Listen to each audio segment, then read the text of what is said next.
Viewer discretion is strongly advised. The following is for educational and entertainment purposes only.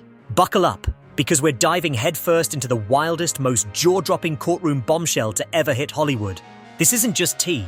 It's a scalding hot exposé that's left Tinseltown shaking in its designer boots. Picture this: a federal courtroom, packed to the brim, tension thick enough to choke on, and then, boom, Dwayne "The Rock" Johnson walks in.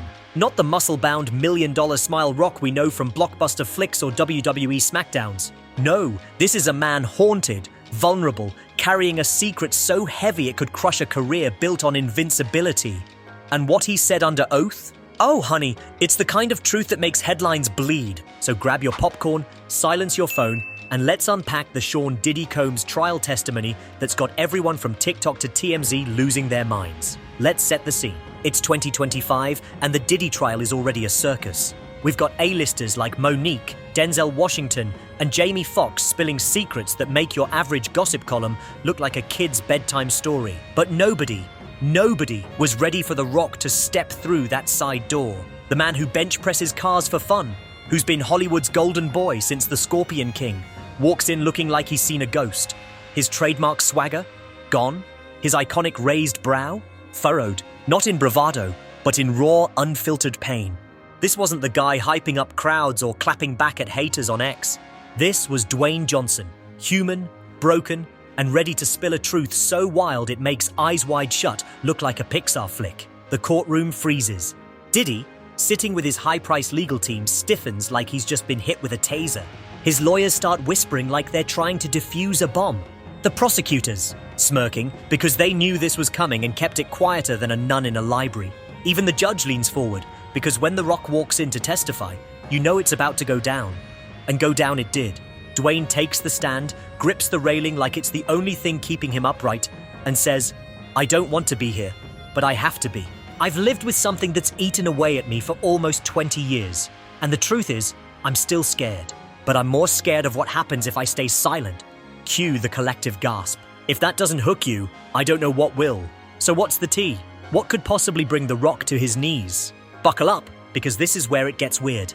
Dwayne starts spilling about his early days in Hollywood back in 2001 when he was fresh off wrestling and hungry for fame.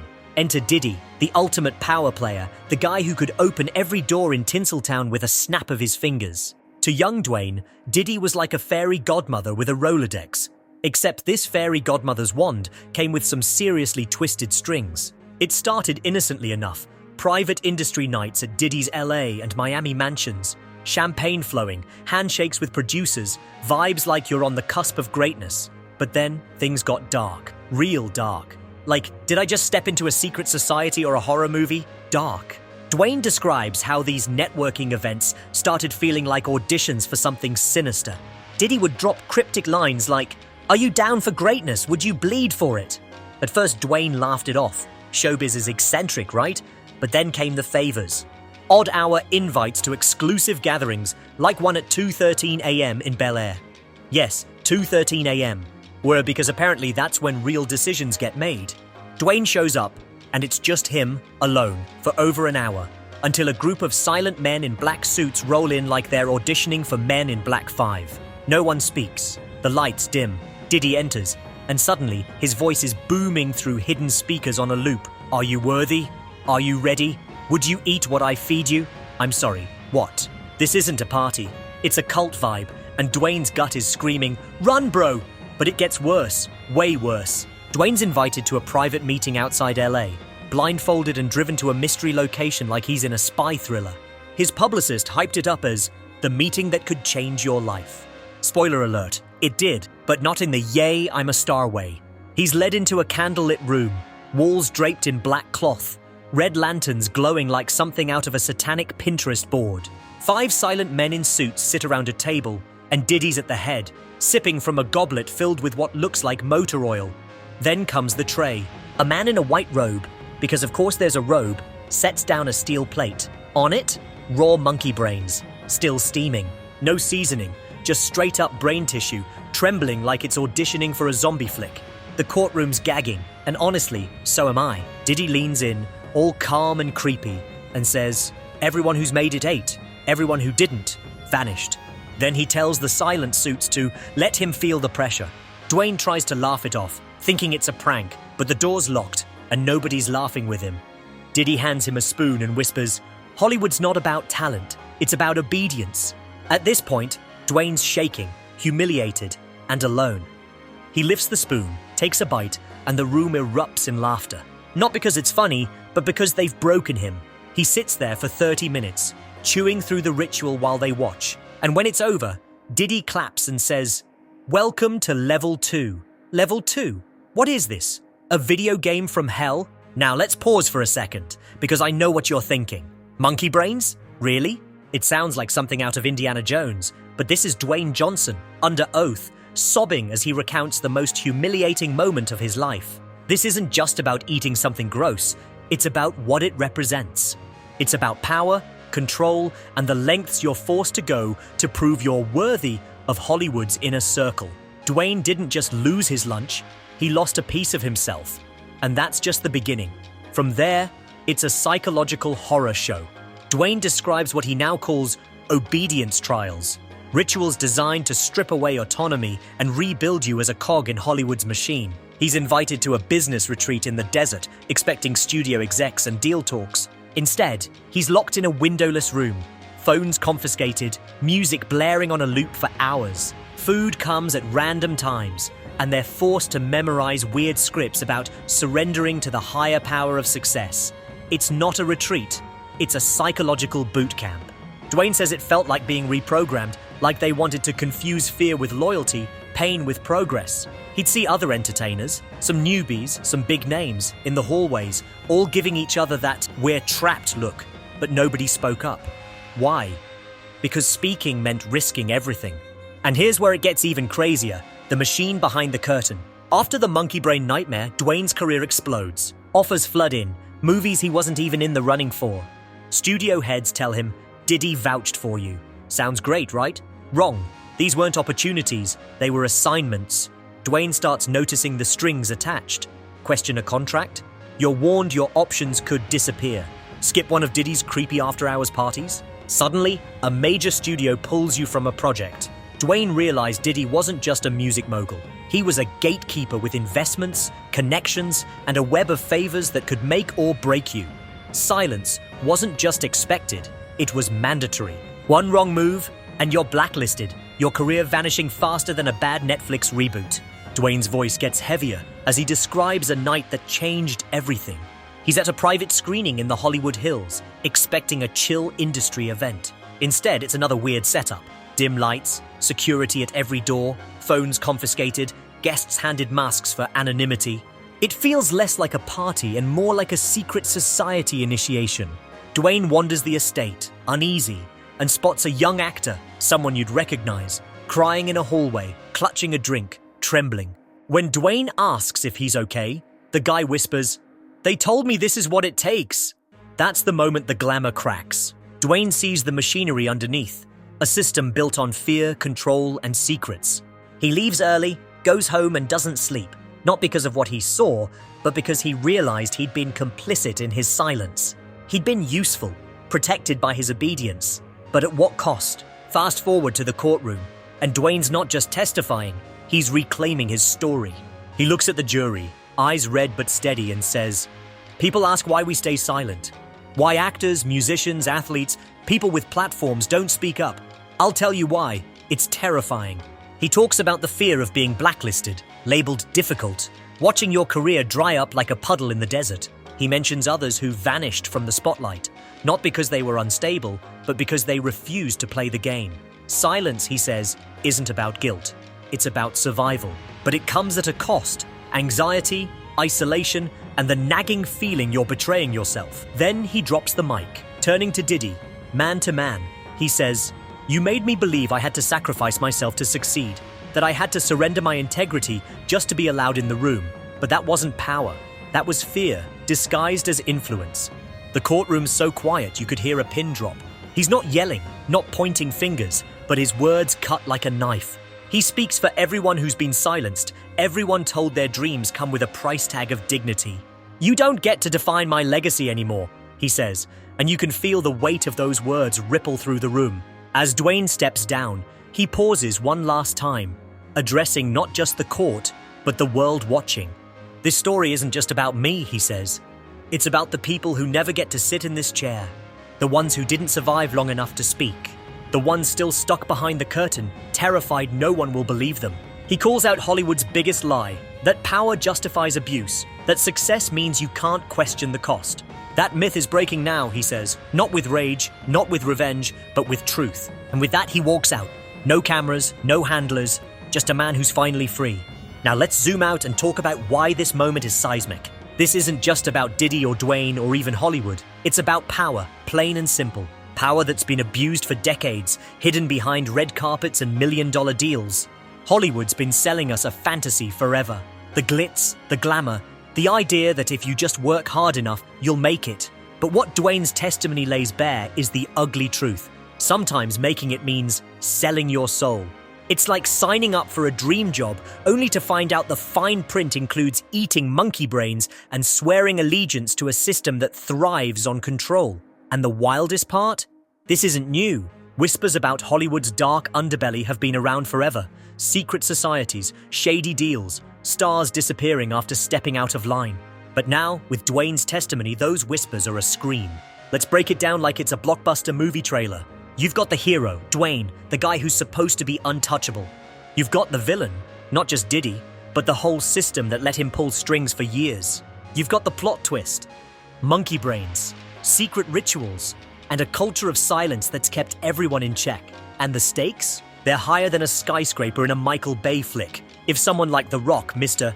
Can you smell what The Rock is cooking? Can be broken by this machine, what chance do the rest of us have? It's like finding out your favorite superhero's been fighting with one hand tied behind their back the whole time. But let's not get it twisted. This isn't just about the A-listers. Sure, Dwayne's story is wild, but it's a spotlight on the countless others who never got to tell theirs.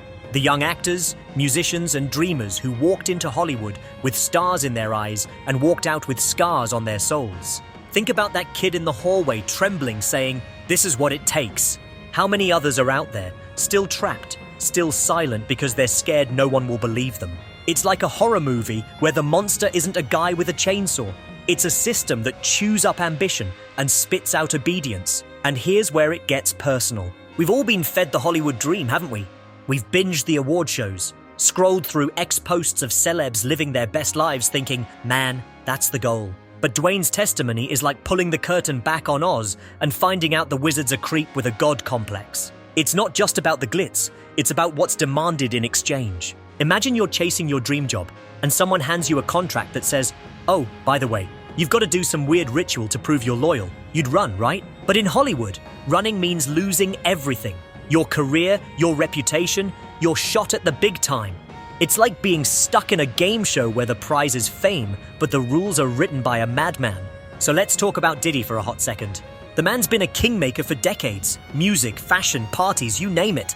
He's the guy who could make you a star with a phone call or bury you with a whisper. But Dwayne's testimony paints him as more than a mogul. He's a puppet master, pulling strings in a game most of us didn't even know was being played.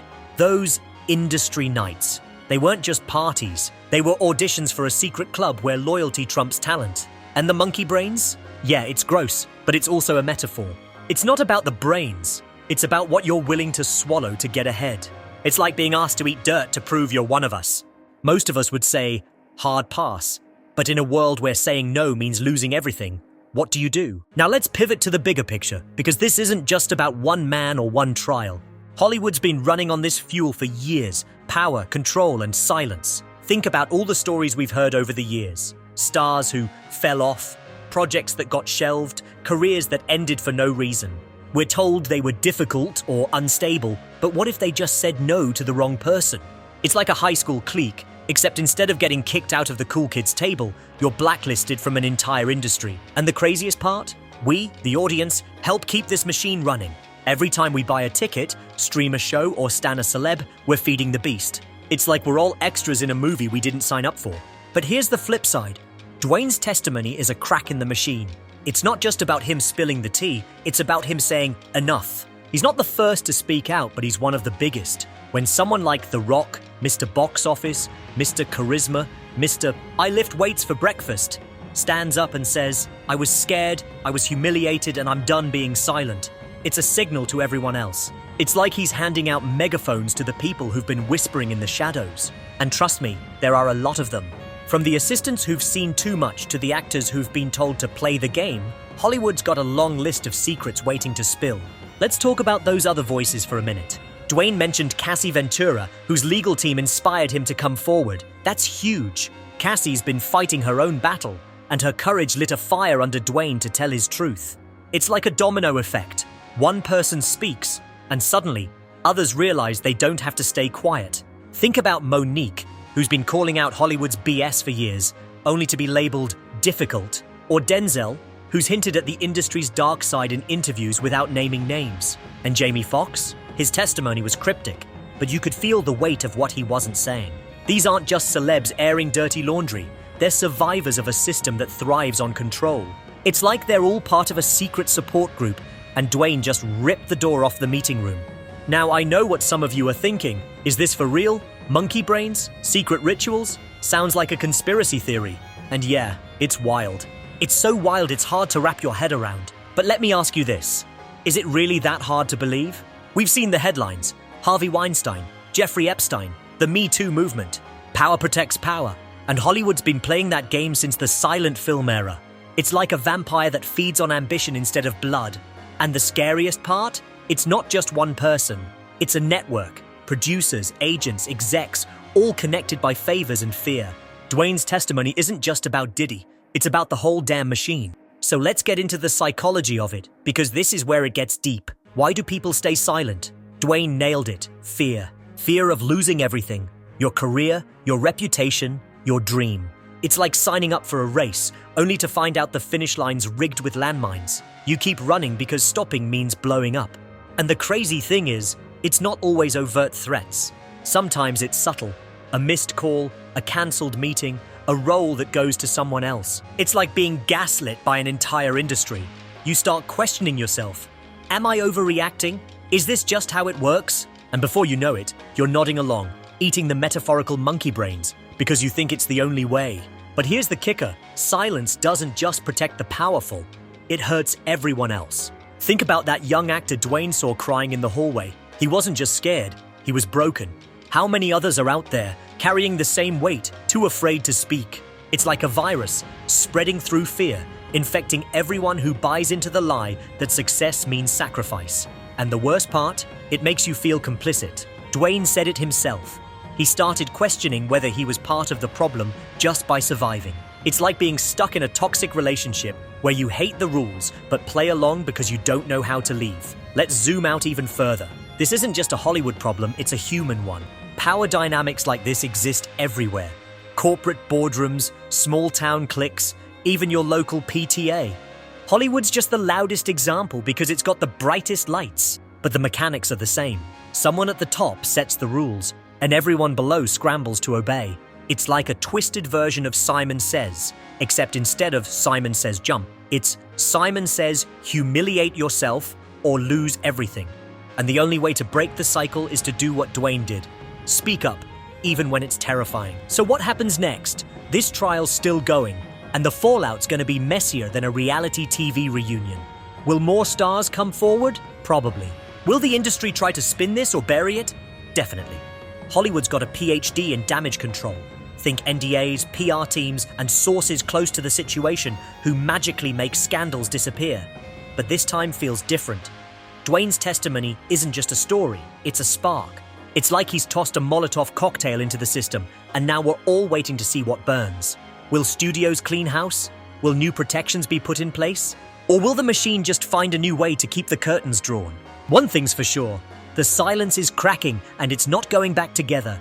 Let's talk about the fans for a second because you're a big part of this. We love our celebs, don't we? We put them on pedestals, meme their moments, and live for their red carpet slays. But Dwayne's testimony reminds us they're human. They're not gods, they're people, and people can be broken.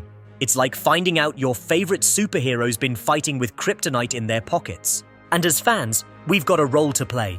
We can keep worshipping the fantasy, or we can demand better, support the artists who speak out, amplify their voices. Because every time we stand someone who's been through the ringer, we're saying, we see you, and we've got your back. Now let's get real about the industry's response. Hollywood's not going to roll over and say, "You got us." They're already spinning this, bet on it. PR teams are probably working overtime, crafting statements like, "We're committed to transparency and change." But change doesn't come from press releases. It comes from accountability. And that starts with us, fans, viewers, the people who keep the lights on in Tinseltown. It's like we're all shareholders in this drama, and it's time to demand a better return on our investment. No more sweeping scandals under the rug. No more pretending the machine doesn't exist. Dwayne's testimony is a call to action, and we'd be fools to ignore it. So let's talk about what better looks like. Imagine a Hollywood where talent actually matters more than loyalty to the right people. Where young actors don't have to cry in hallways or eat metaphorical monkey brains to get a shot. It's like dreaming of a world where your job interview doesn't include a loyalty test straight out of a dystopian novel. It's possible, but it's going to take work. New policies, better oversight, maybe even a union for the little guys who don't have the Rock's platform. And it's going to take courage. More Dwaynes, more Cassies, more people willing to say, "I'm done playing your game." Let's circle back to Dwayne for a minute, because this man deserves his flowers. He didn't have to do this. He's the Rock, box office king, global icon, the guy who could probably bench press a small country. He could have stayed silent, kept cashing checks, and let someone else take the hit. But he didn't. He walked into that courtroom, looked Diddy in the eye and said, "You don't own me." That's not just bravery, that's a legacy. It's like he's rewriting the script of his life, and in doing so, he's giving others permission to do the same. It's the kind of move that makes you want to stand up and clap, even if you're just watching this on your phone. And speaking of permission, let's talk about you. Yeah, you, watching this right now. Maybe you're not in Hollywood, but you've got your own story. Maybe it's a boss who made you feel small, a system that forced you to play along, or a secret you've been carrying because speaking up felt too risky. Dwayne's testimony isn't just about Tinseltown, it's a reminder that silence is a choice, and so is speaking. It's like he's handing you a megaphone and saying, "Your voice matters. So what are you going to do with it? Are you going to stay quiet, or are you going to be the one who breaks the cycle?" Let's wrap this up with a look at the bigger cultural shift. This trial's not just a legal battle, it's a mirror. It's forcing us to look at the systems we've all bought into, whether it's Hollywood, corporate life, or even our own social circles. It's like holding up a magnifying glass to the lies we've been told. That power is untouchable, that success comes with a price, that silence is safer than truth. But Dwayne's testimony proves otherwise. It's like he's cracked open a vault and now all the secrets are spilling out. And the best part? We get to decide what happens next. So here's my challenge to you. Don't let this moment pass. Share this video. Talk about it on X, TikTok, wherever you hang out online. Start a conversation with your friends, your family, even that coworker who's always got the best gossip. Because this isn't just about Hollywood. It's about power, truth, and the courage to call BS when you see it. It's like we're all part of a giant book club, and the book is called The Truth About Everything. So let's read it together. Before I sign off, let's give a shout out to the people who didn't make it to the stand. The ones who didn't survive the machine, the ones still stuck in the shadows, the ones who thought no one would believe them. This moment's for you. And to Dwayne, Cassie, and everyone else who's speaking up. You're not just changing Hollywood, you're changing the game for all of us. So keep talking, keep fighting, and know we're listening. Alright y'all, that's the tea. Scalding hot and served with a side of truth. If this story blew your mind as much as it did mine, smash that like button, hit subscribe, and ring that bell so you don't miss a single drop of this drama. Drop a comment below. Tell me what shocked you, what inspired you, or what you think Hollywood's gonna do next. Are we on the verge of a revolution, or is this just another scandal that'll fade by next week? Let's keep this conversation alive because the truth, it's just getting started. Until next time, stay curious, stay bold, and never let the machine silence you. Peace out.